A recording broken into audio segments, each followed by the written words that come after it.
नमस्कार। एक लंबे अंतराल के बाद आप लोगों के सामने फिर से रूबरू हो रहा हूँ। क्या करें, कुछ लोग एक नैरेटिव चला रहे हैं। नैरेटिव ये चला रहे हैं कि आपकी द्वारा जो चुनी हुई एओए है वो आमदनी अठन्नी और खर्चा रुपया कर रहे हैं। तो आमदनी अठन्नी खर्चा रुपया का असल जवाब तो हमारे सेक्रेटरी अमित गुप्ता जी और ट्रेजरार हमारे अतुल राय जी देंगे। लेकिन उसके पहले जो नैरेटिव चलाने में जो कई लोग लगे हुए, जिसमें एक मुख्यतः है स्वघोषित अध्यक्ष महोदय, जो अपने आप को रातों रात अध्यक्ष घोषित कर दिए थे एक एओए का, वो हैं जो कहते हैं आमदनी अठन्नी खर्चा रुपया। तो आपको याद दिला दूं कि अक्टूबर 2022 में रेसिडेंट द्वारा चयनित एक एओए बनी थी जिसकी अध्यक्षता नेगी जी ने की थी। तो उस वक्त सारे जो कार्यभार था नवंबर से करीब नवंबर 2022 से नेगी जी की अध्यक्षता वाली टीम ने शुरू कर दी थी, जिसमें मैं ट्रेजरार था उस वक्त। और मैं आपको एक ब्यौरा देता हूं उनके अकाउंट का, जबकि सारा मैं एक चीज़ और बता दूं, उस वक्त आपको याद है नवंबर से आप लोगों ने अपना कैंप वैम्प भी देना शुरू कर दिया था नई एओए को, और सब कुछ धीरे धीरे सुचारू रूप से शुरू हो गया था। तो सारा कुछ हम लोग कैंप हो, सिक्योरिटी हो, मेंटेनेंस हो, बाकी जो भी चीज़ें हो, सब कुछ हम लोग देख रहे थे उस वक्त। नवंबर 2022 से लेकर अक्टूबर 2023 तक, यानी एक साल में HDFC अकाउंट में जो इनके अंडर में था, इनकी सिग्नेटरी में था, उसमें 55 लाख रुपए आए थे और इन्होंने खर्चा किया। जबकि एओए में नहीं थे, कोई ना मेंटेनेंस को पेमेंट करना था, ना सिक्योरिटी को, ना किसी चीज में। उसके बावजूद इन्होंने 1.5 करोड़ रुपया करीब खर्चा किया है। तो भाई साहब, कहाँ खर्चा किया? कौन सी सिक्योरिटी चला रहे थे? अपने घर पे लगाई थी सिक्योरिटी आपने, या झाड़ू पोछा करवा रहे थे अपने घर से मेंटेनेंस वालों से, जो 1.5 करोड़ रुपए आपने एक साल में खर्च कर दिया? ये हमारे पैसे थे, आपके पैसे थे, कैंप के पैसे थे, इन्होंने उसे खर्चा किया। पर्दे के पीछे क्या चल रहा था मुझे नहीं मालूम। अब आगे बढ़ते हैं। एक और नैरेटिव चलाया जा रहा है आमदनी अठन्नी और खर्चा रुपया पर, कि आमदनी इनको अठन्नी हो रही है और जो खर्चा रुपया जो कर रहे हैं वो IFMS के पैसे से कर रहे हैं। तो मैं आपको साफ कह देना चाहता हूं कि जो लास्ट GBM, पहले जो GBM हुई थी, उसमें हमारे ट्रेजरार ने आपको पूरा एक फिगर दिखाया था। इनके जो बिल्डर से जो क्या कहते हैं IFMS और सिंकिंग फंड आया था, उसमें इनको उड़ाने के बाद जो 3.6 करोड़ रुपए बचे थे प्लस इंटरेस्ट, वो जस के तस वहीं पर हैं और इंटरेस्ट को भी हमने नहीं छुआ है। और हमारी टीम उसकी पूरी सर्टिफिकेट भी WhatsApp पे डाल देगी, आप लोग खुद देख लेना। और एक और दावा मैं करता हूं यहाँ पर, ये दावा मैं करता हूं कि अगर उसमें से 1 रुपया, उस IFMS सिंकिंग फंड का 1 रुपया भी हमने इस्तेमाल किया होगा, तो जो सजा आप तय करेंगे, हमारी पूरी एओए वो सजा भुगतने को तैयार है। अब आगे बढ़ते हैं। इनका और आमदनी अठन्नी खर्चा रुपया वाले जो स्वघोषित अध्यक्ष हैं, उनके कारनामे बताता हूं मैं। जैसा कि मैंने बताया कि अक्टूबर से नेगी जी की अध्यक्षता वाली टीम एओए में आ गई थी। तो अक्टूबर तक उनके कुछ स्टाफ हमारे साथ थे, काम कर रहे थे। उसके नवंबर में हमने, जब उनकी तरफ से हमें सहयोग नहीं मिल रहा था, तो हमने नए स्टाफ रखे और वो लोग चले गए छोड़कर। तो 14/11/2022 यानी बाल दिवस के दिन 14 नवंबर को उन्होंने उन सबों की सैलरी, जिसमें कि अर्पण सिंह टेक्निकल हेड थे, अजीत यादव, इस तरह करके सारे लोग थे, आशुतोष कुमार यादव आपको याद होगा, वो डंडा चलाने वाले सिक्योरिटी ऑफिसर, उन सबों की सैलरी, अक्टूबर की सैलरी इन्होंने उन्हें दे दी। यानी कि उनका हिसाब किताब हो गया कि भैया अब आप जाइए, खत्म। लेकिन उसके बाद जब हमने डेटा आगे देखना शुरू किया, तो मैं आपको दिखाऊं, ये जो आप इसमें देख रहे होंगे येलो कलर का, गोल्डन का येलो कलर से जो हाईलाइट किया हुआ है, वो डेटा, उसमें इन्होंने क्या किया, अप्रैल यानी 10 अप्रैल को और 21 अप्रैल को इन्होंने फिर से इन्हें पेमेंट किया, जनवरी, फरवरी, मार्च का, यानी 3 महीने के पैसे इन सबको। मैं नाम ले लेता हूं, अर्पण सिंह, अजीत यादव जो CCTV देखते थे, प्रमोद कुमार शर्मा जो कि अकाउंटेंट थे, आशुतोष कुमार यादव सिक्योरिटी अफसर थे, ओम प्रकाश त्रिपाठी जो ऑफिस में देख रेख करते थे, सोनू भाटी जो स्टोर में था। इस तरह सबों को इन्होंने 3 महीने का आपका पैसा मुफ्त में दिया, जबकि वो काम भी नहीं कर रहे थे। अब मुझे नहीं पता इनका झाड़ू पोछा बर्तन कर रहे हो घर में जाके, दैट आई डोंट नो इनके, या कुछ लोग अपने अपने ऑफिस में, मैंने सुना अपना बिजनेस है, उनका अकाउंट देख रहे हो और पैसा आपका जा रहा हो, कैंप का पैसा, ये मुझे नहीं पता कहाँ से। लेकिन सवाल ये उठता है कि आमदनी अठन्नी खर्चा रुपया करने वाले बंधु आपने क्यों दिया 4 महीने का 3 महीने का पैसा इनको? क्योंकि इनका तो कुछ था ही नहीं, लेकिन इन्होंने दिया। खैर, अब आप तय कीजिए कि कैसे क्या दिया। अब एक चीज मैं बताऊं, और साथ में आमदनी अठन्नी खर्चा रुपया बोलने वाले महानुभाव, उनको मैं बताना चाहता हूं कि इंफ्रा पर इन्होंने आज तक कोई खर्च नहीं किया। 4 साल में आप बताइए कौन सा डिपार्टमेंट बिल्डर ने दिया और वो मेंटेन रहा? एसटीपी दिया, डब्ल्यूटीपी दिया, संपिट दिया जो कि नीचे मोटर लगे हुए थे। संपिट पूरा ऑटोमेशन में था कि बारिश होती थी और पानी बाहर फेंकता था। बाउंड्री वॉल पूरा का पूरा जो कि पूरा पेंटेड था वो खराब था, वो कुछ भी नहीं हुआ, उस पर कोई काम नहीं हुआ। ग्रीनरी हमने करी, ये जो आमदनी अठन्नी खर्चा रुपया, ग्रीनरी आपने देखी थी कैसी थी। ड्रेन कवर कैसे उखड़े थे, कैसे खराब थे, वो आपने देखा। इलेक्ट्रिकल आइटम्स, मतलब लाइट्स नहीं होती थी। मुझे याद है कि लोग फोटो खींच के भेजते थे, ये एरिया अंधेरा, वो एरिया अंधेरा। आपका बेसमेंट एंटर करते ही अंधेरा शुरू होता था। फायर चौपट हो गया था। सीसीटीवी कैमरा की कमी थी जिसकी डिमांड बार बार हो रही थी। कोई भी इंफ्रा, कोई बता दे कि क्या मेंटेन था? बिल्डर ने जो दिया था कुछ भी नहीं मेंटेन था। एसटीपी, डब्ल्यूटीपी, मतलब कुछ भी नहीं था। इवन मुझे मॉर्निंग वॉकर्स ज्यादा बताएंगे, एसटीपी जो ए टावर से घूम के वापस चले जाते थे और बी टावर से आने वाले जो मेन गेट से वापस चले जाते, इतनी बदबू थी। ए टावर ग्राउंड फ्लोर पे रहने वाले लोग बालकनी तक नहीं खोलते थे। वो बताएंगे कि ये सारी चीजें, कुछ जो लिस्ट मैंने गिनाई, ये सब इन सबों को दोबारा ठीक किया गया। सीसीटीवी कई जगह पर लगी हैं जो आपको भी अंदाजा नहीं होगा। सारे किड्स प्ले एरिया कवर हो गए सीसीटीवी से। अभी तो एक महाशय तो पुलिस स्टेशन तक पहुंच गए थे, उन्हें पता ही नहीं था सीसीटीवी वहां लगी थी और वो पकड़े गए। जो भी हो, खैर, और वो सबूत के तौर पे पुलिस स्टेशन में जमा हो गया। तो हमने क्राइम को कम किया, सिक्योरिटी स्ट्रॉन्ग की, सीसीटीवी आपके बेसमेंट में कई सीसीटीवी बढ़ गए हैं। तो ये सारी चीजों में भाई साहब इंफ्रा पे खर्च होता है जो आपने नहीं किया तो आपको कैसे पता चलेगा? सब कुछ हमने दुरुस्त किया। तो आमदनी अठन्नी खर्चा रुपया, समझिए इस चीज को। और हाँ, बाकी डिटेल तो मैंने बोला, ये लोग देंगे ही हमारे दोनों अधिकारी। और फाइनेंस के बड़े जानकार हैं यहाँ पर, फाइनेंस के बड़े जानकार हैं। उनका है कि हमेशा ऐसे कागज लेते हैं और बोलते मैं जेल भेज दूंगा, जेल भेज दूंगा। उन्हें क्या लगता है कि हाइड पार्क के जो निवासी हैं वो सेंट्रल पार्क में खड़े हो जाएंगे, बोलेंगे कौवा देखो कान लेके गया, और यहाँ की पब्लिक ना कौवा के पीछे दौड़ेगी। भैया समझदार हैं सब, पहले कान देखेंगी। बार बार जो लहराते रहते हो, अभी भी डॉक्यूमेंट शेयर कर रहे हैं, ये देखो ये देखो ये देखो। और उस डॉक्यूमेंट की एक चीज बताता हूँ। अभी हुआ, इन्होंने बताया एक बड़ा चला था, 1 लाख रुपए स्टेट मैनेजर को देते हैं। ये देखो 1,05,000 दे रहे हैं। सर जी, सिर्फ डॉक्यूमेंट दिखाने से काम नहीं होता है, उसके बाद का अटेंडेंस देखो। वो एक हेड होता है, उसके बगल में लिखा हुआ है 0 अटेंडेंस, मतलब वो बंदा नहीं है, वो पैसा नहीं गया है। थोड़ा आधा सच मत बताया करें। आप ही के महानुभाव के बोले थे आधा सच बड़ा खतरनाक होता है, किसी वीडियो में सुना था मैंने। तो उनकी बात का अमल करिए।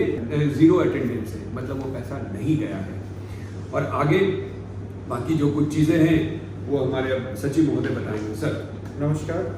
जब हम लोग आए थे दिसंबर 22, 2023 में हमारी रजिस्टर हुई ड्यूटी स्टार्ट, जनवरी 12 या 13 के अराउंड हमको अकाउंट के एक्सेस मिले तो हमको एक देनदारी दी गई, जिसको मोटा मोटा मैं बताता हूँ कि हमने किस किस को पे किया। लगभग 1,60,00,000 रुपए तो हमने वो देनदारी निपटाई, जो कि आपके सितंबर, अक्टूबर, नवंबर, दिसंबर, जनवरी तक की थी। जिसमें से फॉर्चून सिक्योरिटी जिसको हमने पेमेंट किया, श्रीराम फैसिलिटी जिसका हमने पेमेंट किया, जो कि 2.25 महीने वाले जो कब्जादारी स्वघोषित अध्यक्ष की लगाई हुई थी, काम तो क्या होता था वो छोड़ दीजिए। उसके अलावा 22 और 23 में जो वॉच वाइट, MSI, इनका भी हमने पेमेंट किया, जिनकी सैलरी बची हुई थी सबको पेमेंट किया। वाटर टैंकर्स के बिल बचे हुए थे जो पिछले साल कई बार आए थे, वो भी लीगल एक्सपेंसेस। और तो और छोड़िए, जो जिन्होंने रातों रात चेंज कर दिया पूरे मीटरिंग सिस्टम के लिए ड्यूअल स्मार्ट, उसको क्वार्टरली पेमेंट होता है एडवांस में, जो कि अक्टूबर, नवंबर, दिसंबर में हुआ ही नहीं था। हमने वो भी दिया। फिर जनवरी में हमें और देना पड़ा क्योंकि भाई दूसरा क्वार्टर आ गया था। वाटर के बिल्स हमारे पूरे 2 साल के बाकी थे, हमने पे किया। हमारी देनदारी लगभग 1,60,00,000 का हमने दिया। इसके अलावा 22 लाख के आसपास इन्होंने और हमको बिल दिए थे, जिसमें से भी हमने जो जेन्युइन हमें मिला खर्चा हमने पे किया। अब इसमें आप एक चीज़ देखिए, ये बताया जाता है कि देखिए हमारी संचेती जी की एक रिपोर्ट थी फॉरेंसिक ऑडिट की, जो रातों रात होके ख़त्म भी हो गई, पता भी नहीं चला। अगर पता चलता तो शायद जैसे हमने बताया सबको, हम सब उसी वक्त से शुरू करते, बहुत सारी चीज़ें शुरू करते। उसमें उन्होंने साफ साफ मेंशन किया हुआ है, अगर ये आपको दिख रहा होगा हम शेयर भी करेंगे ये डेटा, कि 32 लाख रुपए प्रति माह में इसका पूरा स्कोप था। सिक्योरिटी, मेंटेनेंस, क्लीनिंग वगैरह सब कुछ चीज़ें उसी में थी। वो उन्होंने साफ साफ दिया है कि लगभग 192 एम्प्लॉइज। और इसके बाद अपनी रिपोर्ट में एक चीज़ उन्होंने और बताया कि 32 लाख के अलावा, 32 लाख प्लस जीएसटी के अलावा अगर कुछ भी पैसा लॉ एंड एजेंसी को गया है तो उसको आप चार्ज बैक करें। ये पेज नंबर 12 पे है, ये भी हम शेयर कर सकते हैं अगर हमें तो उसमें साफ साफ लिखा है वापस करिए। और इन्होंने अगर कोई डीआर के यहाँ कोई भी जो भी है, इनको डिप्टी रजिस्ट्रार महोदय के यहाँ अपना डॉक्यूमेंट सबमिट करने थे, रीजनिंग वगैरह के सब कुछ, लेकिन कुछ भी वहाँ सबमिट नहीं है, जो अब इस बार फॉरेंसिक ऑडिट में बड़ा खुल के आएगा, क्योंकि सब कुछ खुला हुआ है। और अब हमें ये बोलते हैं कि भाई हम सिक्योरिटी में ज़्यादा देते हैं, हम इसमें ज़्यादा देते हैं। मैं आपको एक छोटी सी चीज़ बताता हूँ। फॉर्चून वाले सिक्योरिटी को जो 2.25 महीने में जब इन्होंने लगाया, 23 लाख रुपए प्रति माह इन्होंने पे किया। आज की डेट में हम उसके आस-पास पे करते हैं, जबकि हमारी मैन पावर 16% ज़्यादा है। मैं अनस्किल्ड वर्कर के लिए लेता हूँ, क्योंकि अनस्किल्ड एक सबसे बेसिक स्किल होता है, वो भी 16% पिछले साल अप्रैल से मैं ले रहा हूँ, ज़्यादा है। अगर हम इन सारी चीज़ों को कंसीडर करें, इसके अलावा भी आप देखें कि हमने गेट नंबर 2 जो कि 24/7 ऑपरेशनल किया, क्योंकि टावर एल से लेके और यूथ अगर किसी को आना होता था तो 11 बजे रात में पूरा 1 किलोमीटर चक्कर लगा के आता था, और जिसमें हमारा नेशनल लॉस भी होता था और निवासियों के तो पैसे का लॉस होता ही था, क्योंकि जो भी ये फ्यूल्स हैं ये सब इम्पोर्ट होते हैं। आप आगे देखिए कि इस सब चीज़ों के बाद भी अगर हम ऐसी कई कॉस्ट को देखें तो शायद हमें 25-30% एक्स्ट्रा होती है कॉस्ट लास्ट ईयर, जबकि हमारी एक्स्ट्रा कॉस्ट नहीं है। और हमने दिन में भी एक गनमैन को रखा है कि कभी भी मांगुन जैसी घटना, आप में से बहुत सारे लोगों को शायद ना पता हो, तो मांगुन जैसी अगर घटना कुछ होती है तो गनमैन होना चाहिए दिन में भी हमारे पास। अब मैं आगे एक चीज़ और बताता हूँ। इन्होंने बोला कि इनको हमेशा कैम्प में डिफिसिट होता था। अब आप देखिए गुरु शिष्य, जब आपको कई लोगों ने बताया गुरु शिष्य, जब दोनों लोगों में कोई लड़ाई नहीं थी, जो बिल्डर से पैसा आना आया ही था, तो इन्होंने सबको बताया कि भाई साहब हमें तो प्रॉफिट हो रहा है कैंप में, हम आपको 1 महीने का कैंप का वेवर दे रहे हैं। अगर आप सबको, जितने भी लोग अक्टूबर 21 में होंगे, जिनका सितंबर 21 तक पेमेंट था, मैं उन्हीं का घोषित महोदय का ही दिखा देता हूँ पहले। 1 अक्टूबर 21 को, ये भी हम शेयर करेंगे, इन्होंने सबको वेवर दिया है। यानी कि अगर हम इन्हीं की बात माने, कमर्शियल और ये रेजिडेंशियल लेके लगभग 70 से 72 लाख रुपए का इन्होंने वेवर दिया। बहुत अच्छी बात है, वेवर दिया आपने, और ये बोल के दिया कि आप प्रॉफिट में। आज आप बोल रहे हो कि हम घाटे में थे, इसलिए हमने IFMS सिंकिंग फंड बढ़ा दिया। जी आप देखिए कॉन्ट्राडिक्टरी कितनी है बातें। आप एक तरफ दे रहे हो, दिया क्यों था? क्योंकि आप 3 सीट का बड़ा ही कलंकित चुनाव कराने जा रहे थे। चुनाव तो कराना था, उस वक्त गुरु शिष्य दोनों हैंड से क्लब थे। लड़ाई तो बाद में हुई, कैसे हुई वो हमें नहीं पता, उस पर ये लोग जाने। आज आप बोलते हो उनका फैसला था, 2022 में उनका फैसला, तो आप मानने को तैयार नहीं थे। SDM से लेकर सब तरफ दौड़ रहे थे, जबकि बायलॉज के अकॉर्डिंग अगर तब भी क्लॉज 19 था, आज भी है और हमेशा रहेगा जब तक आगे इसमें अमेंडमेंट नहीं होगी। तब आप सब चीज़ें उन पर डाल के बच नहीं सकते, क्योंकि तब आपने सुविधाजनक 3 सीटें जीतने के लिए ये करा था और लोगों को बताया भी था, अगर आप मुझे याद हो, कि हम हैं तो देखिए हम इतना अर्न कर रहे हैं, ये कर रहे हैं, और लोगों को प्रॉफिट दे रहे हैं। आज आप बोल रहे घाटा होता था, कुछ नहीं है। IFMS सिंकिंग फंड में आज भी जो 3.63 करोड़ रुपए SDFC में था, वो सुरक्षित है इंटरेस्ट के साथ। इसके अलावा 25 लाख रुपए हम लेके आए थे बिल्डर से विगत वर्ष, वो भी अभी सुरक्षित है FD के रूप में, और उसका इंटरेस्ट भी एज इट इज है। अभी तो सुजीत जी ने आपको जो भी कार्य बताए, ये बड़े मतलब ऐसे बोलते हैं मेजर पॉइंट्स आपको बताएं, एक डिटेल हमने क्या किया है कैम्प से। जैसे एक मिडिल क्लास अपने घर को चलाता है, एक खर्च को देखते हुए, यहाँ मैं बचाऊँ, यहाँ बचाऊँ, ऐसे करके हमने कितना किया। इसकी तो बहुत लंबी लिस्ट है जो हम अलग से आपको देंगे, तो सिर्फ मेन पॉइंट्स है। अब आप देखिए कि IFMS और सिंकिंग फंड में किस तरीके से घपला किया गया या जो भी गायब किया गया। अतुल जी एक छोटी सी चीज़ और मैं बता देना चाहता हूँ कि 2.25 महीने 2.25 महीने की जो हुई थी वो रह गई थी। मैं बस एक बार शेयर कर देता हूँ। जब नेगी जी की अध्यक्षता वाली टीम थी, यानी कि अक्टूबर, नवंबर और दिसंबर के कुछ दिन, उसके बाद चुनाव हो गया और हम लोग आ गए।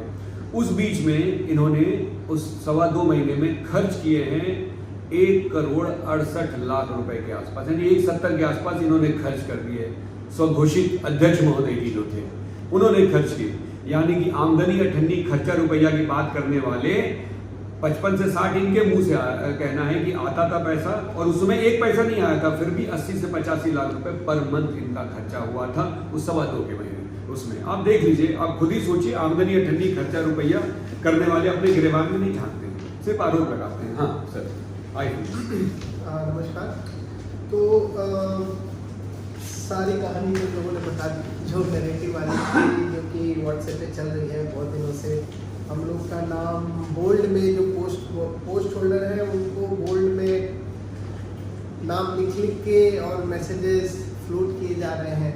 हमारे मेंबर्स के नाम को टैग कर करके सवाल पूछे जा रहे हैं।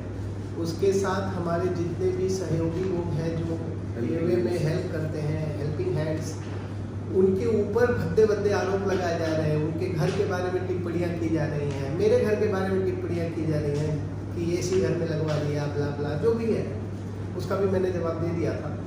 तो politics has gone to its dirtiest level now, और अभी चलेगा, ये 2-3 महीने चलेगा, तो लेट्स सी। बट हमारी कोशिश रहेगी कि हर बात का जवाब थोड़े दिनों पे आके आप लोगों को देते रहें। तो रही बात IFMS की, तो ये डेटा हमने पहली GBM में ही शेयर किया था, और GBM आने से पहले एक नैरेटिव बनाया गया था कि IFMS का डेटा छुपाया जा रहा है, ये लोग जाके पुराने वे से मिल गए हैं, ब्ला ब्ला, ये सारी चीज़ें व्हाट्सएप पे चल रही थी। लेकिन जिस दिन हमने IFMS का डेटा शेयर किया और पता चला कि दोनों के जो गुरु हैं वो सेम हैं और वो भी इस IFMS के गमन में इन्वॉल्व है, उसके बाद से IFMS का आई भी किसी के मुंह से नहीं निकला है, सिवाय हमारी एवे के कुछ मेंबर्स या हमारे कुछ जो मित्र हैं उनके मुंह से IFMS का आई भी निकलना बंद हो गया है।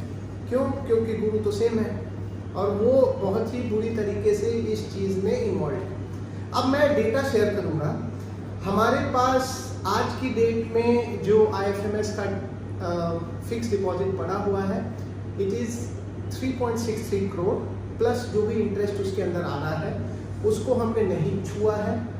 इस वीडियो के साथ हम जो हमारे FD के सर्टिफिकेट्स हैं, जो कि बैंक ने हमें ओवर ईमेल शेयर किए हुए हैं, वो भी हम लोग इसके साथ अटैच करेंगे। आप सब लोग उन FD की डिटेल्स को देख सकते हैं। उन FD नंबर्स के बेसिस पे बैंक जाके वैलिडेट भी कर सकते हैं। ओके, रही बात IFMS कब और कैसे पैसा आया और कब किया गया, तो हमारे पास टोटल 6.72 करोड़ रुपए आए बिल्डर से। हमने एक डेटा शीट बनाई है, उस डेटा शीट के बेसिस पे हमने एक कैलकुलेशन बनाया। ये कैलकुलेशन भी हम क्या करेंगे कि रेजिडेंट को शेयर करेंगे along with the video details and everything. ठीक है, तो 6.72 करोड़ का जो डेटा है, मैं आपको बताता हूँ कि ये कैसे हुआ। 13 अगस्त से लेके 21 सितंबर 2020 के बीच में 2 करोड़ रुपए आए, और फिर उसके बाद 2 जनवरी से लेके और 26 मार्च तक 2 करोड़ रुपए आए। टोटल 4 करोड़ रुपए हमारा 20 अगस्त से लेके और मार्च 21 तक में आए। तो तब तक इन्होंने इस पैसे को FD नहीं किया। तो जो ये 6-7 महीने का अंतराल था, उसमें जो FD का इंटरेस्ट का लॉस हुआ और FD भी नहीं हुआ। उसके बाद इन्होंने पैसे आए थे 4 करोड़, उसमें से 1 करोड़ रुपए रख के या खर्च करके, गमन करके, आप जो भी शब्द यूज कर लो उसके लिए, 3 करोड़ रुपए की इन्होंने FD की 5 जुलाई 2021 को, एक और FD की 6 जुलाई, 7 जुलाई, 13 जुलाई, 14 जुलाई और 17 जुलाई, यानी जुलाई महीने में इन्होंने 3 करोड़ रुपए की FD की। फिर उसके बाद से अगस्त 2021 से लेके और 16 अक्टूबर 2021 तक 2.72 करोड़ रुपए और आए। यानी कि हमारे पास टोटल पैसा जो आया वो 6.72 करोड़ आया, लेकिन हमारे पास FD कितनी हुई? 3 करोड़। वो 3 करोड़ की FD फिर 1 साल बाद ऑटो रिन्यू होके रिडीम हुई, रिडीम होने के बाद जो अमाउंट आया उस अमाउंट को दोबारा से इन लोगों ने एफडी किया। तो जो अमाउंट बिल्डर से आया, सबसे पहले हाथों हाथ उन्होंने एफडी नहीं किया, उस पैसे का इधर उधर इस्तेमाल किया, गमन किया, आई डोंट नो वो पैसे कहाँ खर्च हुए, क्योंकि उसका ब्यौरा अभी हम ढूंढ के थोड़े दिनों में आएंगे। अभी तो हमने केवल 2 घंटे का एनालिसिस किया है बैंक अकाउंट पे, और ये हम डेटा आपके साथ शेयर कर रहे हैं। 1 हफ्ते बाद फिर से कंप्लीट डेटा शेयर करेंगे हम लोग। उसके बाद जो हमारे पास एफडी पड़ा हुआ है ये 3.63 पड़ा हुआ है। तो जो टोटल अभी सोसाइटी को लॉस हुआ वो है, पेंडिंग अमाउंट है क्लोज टू 3.13 करोड़, और उसका करीब 60 से 70 लाख रुपए का इंटरेस्ट बनता है 4 साल का, अगर इन्होंने टाइम से एफडी करी होती तो आज की डेट में हमारी सोसाइटी डेफिसिट है 3.83 करोड़ रुपीस IFMS में 3.83 करोड़। अगर आप इंटरेस्ट वगैरह सारा जोड़ लेते हो तो लगभग 3.97 करोड़ बैठेगा। हाँ, तो बहुत कंपाउंडिंग इंटरेस्ट होता हाँ, है, बहुत ज्यादा है वो डेटा।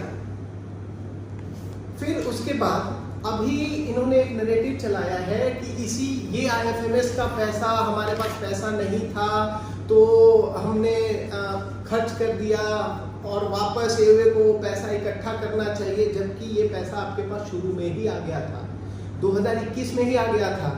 आपके पास पैसे की कमी हुई भी होगी तो 22 में हुई होगी। नैरेटिव तो बाद में, लड़ाई झगड़े तो 22 से शुरू हुए थे, उससे पहले तो आपसी लड़ाई झगड़ों में फंसे हुए थे। सोसाइटी का कोई भी बंदा आपसे लड़ाई करने को रेडी नहीं था, सब आराम से सब कुछ चल रहा था। तो अब वो नैरेटिव सेट करने का मोटिव आप समझिए कि ये अपने बकाया को ये साबित करना चाह रहे हैं कि वो IFMS हमने मजबूरी में खर्च किया, जबकि भाई आपने तो एफडी ही नहीं किया, पैसा तो आपको शुरू में ही मिल गया था, फिर आप इल्जाम हमारे ऊपर क्यों लगा रहे हैं ऐसी चीजें।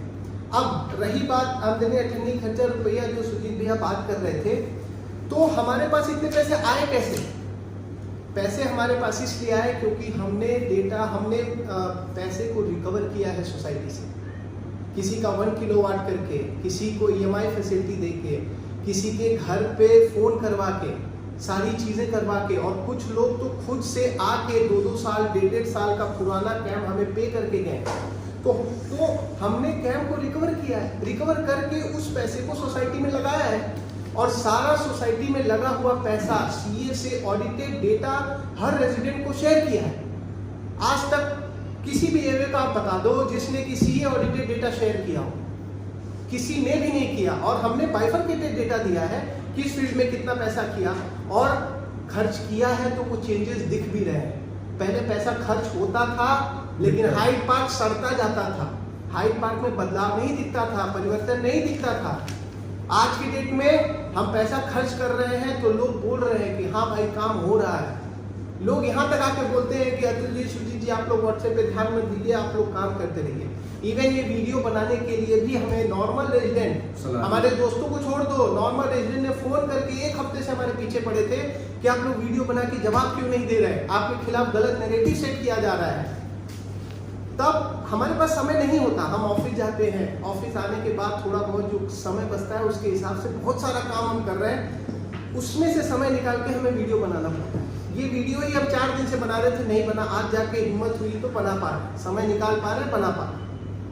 तो हमने जो भी पैसा खर्च किया है वो पैसा रिकवरी करके खर्च किया है, ना कि IFMS या सिंकिंग फंड से खर्च किया है। वो क्या होता है, एवे ऐसी ही चलती है, आपका 60-70 लाख 50 लाख जो भी आता है, एक महीने आता है, फिर दूसरे महीने पुराना वाला भी रिकवर होके थोड़ा पैसा आता है, तो उसको मैनेज करके चलाना पड़ता है। ऐसा नहीं है कि 50 लाख आया तो 50 लाख पूरा आ जाता है, किसी महीने 40 लाख आएगा, किसी महीने 1 करोड़ आ जाता है, ऐसे ये चलती है। तो ये जो गलत नैरेटिव ये लोग सेट कर रहे हैं, उस नैरेटिव के खिलाफ हमने सारा डेटा इकट्ठा किया है, ये डेटा भी हम शेयर करेंगे। इसके साथ साथ इनके अकाउंट के में हमें जो भी इश्यूज मिले हैं वो इश्यूज तो पहले भी हमने दे रखे हैं, और उसके बाद भी डेटा और जो अभी हमारी तरफ से ढूंढा गया है वो भी हम ऑडिटर को देंगे। एक और डिटेल मैं शेयर करना चाहूँगा, जो कि लाइन एजेंसी का हमने बैंक अकाउंट से ट्रांजैक्शंस देखे हैं। तो लाइन एजेंसी का जो आपने अभी बताया close to 32-33 lakh per month का था, लेकिन इनके बैंक अकाउंट से ऑलमोस्ट 37 to 38, कभी 42, कभी 41, कभी 43, यानी close to an average 39 lakh rupees per month गए हैं। 40.2। हाँ, क्लोज टू 40.2 के करीब गए हैं। लेकिन अगस्त 2022 के महीने में क्लोज टू 1.44 करोड़ रुपीस गए, जो कि 3 महीने का ट्रांजैक्शन है। जबकि इनका करार 32 का था, इंक्लूडिंग जीएसटी 36-37 होगा। ठीक है, ये ऑडिटर ने भी, फॉरेंसिक ऑडिटर ने भी बोला था कि इससे ज्यादा अमाउंट नहीं जाना चाहिए।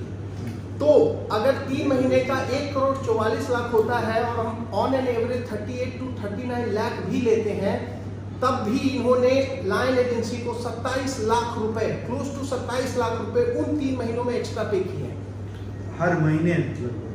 तो क्लोज टू 27 लाख रुपए, अगर 3 महीने का हिसाब कर लूं तो 9 लाख रुपए एक्स्ट्रा पे किए हैं। अभी तो और भी जो एजेंसियां इन्होंने 1-2 साल में रखी थी, उनका भी डेटा हम जल्दी शेयर करेंगे। अभी फिलहाल लायन का तो हमने आपको शेयर कर दिया कि इन्होंने नेगी जी की जब एवे थी उस टाइम पे इन्होंने 50 लाख लाए और क्लोज टू 1.3-1.4 करोड़ खर्चा किए। वहां पे 70-80 लाख का गमन है। उसके बाद यहाँ पे 27 लाख का गमन है। उसके बाद IFMS का क्लोज टू 3.83 का गमन है। अगर इन सबको जोड़ा जाए तो 4 करोड़ ये, 27 लाख ये और 80 लाख वो, it's close to 6 crore rupees. 2 साल में, 2 साल के कार्यकाल में इन्होंने 6 करोड़ रुपए गमन कर दिए सोसाइटी के। और आज की डेट में जबकि हम, और इनकी ड्यूरेशन में कुछ काम भी नहीं हुआ, रातों रात सारा का सारा रातों रात हैंडओवर कर दिया बिल्डर से। अभी और भी बहुत सारी चीजें हम बिल्डर से मिल रहे हैं, तो बिल्डर के जो एम्प्लॉयज हैं उनके थ्रू पता चल रहा है।